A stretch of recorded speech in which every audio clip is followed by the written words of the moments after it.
Jamais sans la grâce. Une dévotion matinale proposée par l'Église évangélique de la grâce en collaboration avec l'Institut de théologie de Cotonou.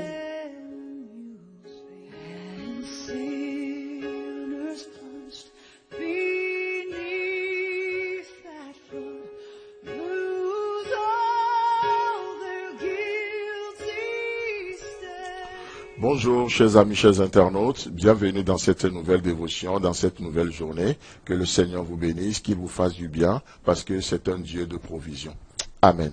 Alors ce matin, nous continuons notre voyage dans Matthieu chapitre 13 et nous allons parler du second sol ou le second terrain. Dans Matthieu chapitre 13, versets 20 à 21, il est écrit: Celui qui a reçu la semence dans les endroits pierreux, c'est celui qui entend la parole et la reçoit aussitôt avec joie. Mais il n'a pas de racine en lui-même. Il manque de persistance. Et dès que survient une tribulation ou une persécution, à cause de la parole, il y trouve une occasion de chuter. Amen à la parole de Dieu. Vous savez, donc Jésus donne l'explication du deuxième terrain.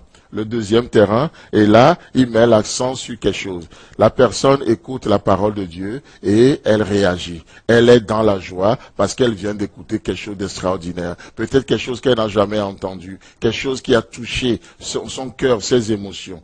Mais Jésus dit ici que mais ce dernier n'a pas de racine en lui-même.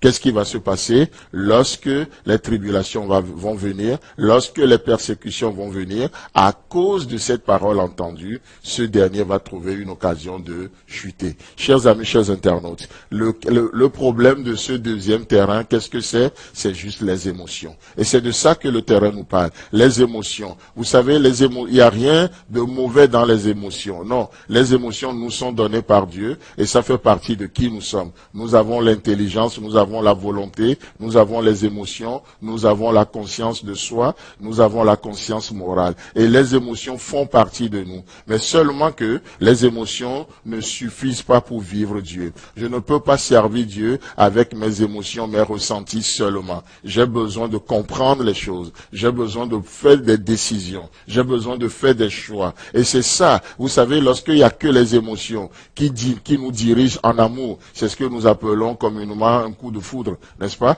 Mais on sait que le vrai amour est le produit de notre intelligence, bien sûr, nous comprenons, mais aussi c'est une décision, c'est un choix que nous faisons. Et le vrai amour, nous le voyons à la croix, et ça a été un choix. Jésus-Christ dit, oh, que cette coupe s'éloigne de moi, toutefois, pas ma volonté, mais ta volonté. Et ça, c'est l'amour démontré à la croix. Donc, au-delà des émotions, si vous voyez que peut-être que vous, c'est votre cas, vous êtes touché par la parole reçue et tout, mais cette parole n'impacte pas les autres domaines de votre vie, alors quelle est la solution que Dieu nous donne ce matin? La solution pour ce terrain, c'est la persévérance et la méditation biblique.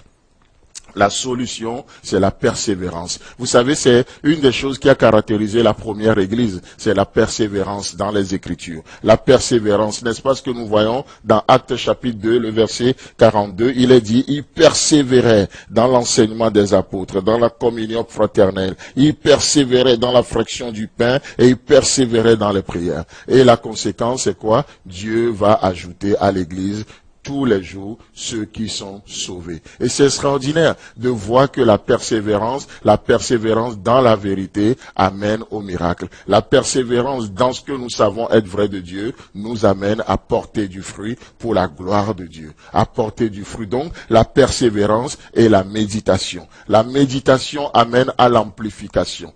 La méditation est très importante. On n'est pas superficiel, mais ça nous amène à pousser des racines, à être établi, à être enraciné dans ce en quoi nous croyons. Et donc, on ne peut pas être ballotté par tout vent de doctrine. Non, on est enraciné, on est établi, on est fixé. N'est-ce pas ce que Dieu dira, l'Éternel dira à Josué, dans Josué chapitre 1, le verset 8, que ce livre de la loi ne s'éloigne point de ta bouche. Médite-le jour et nuit.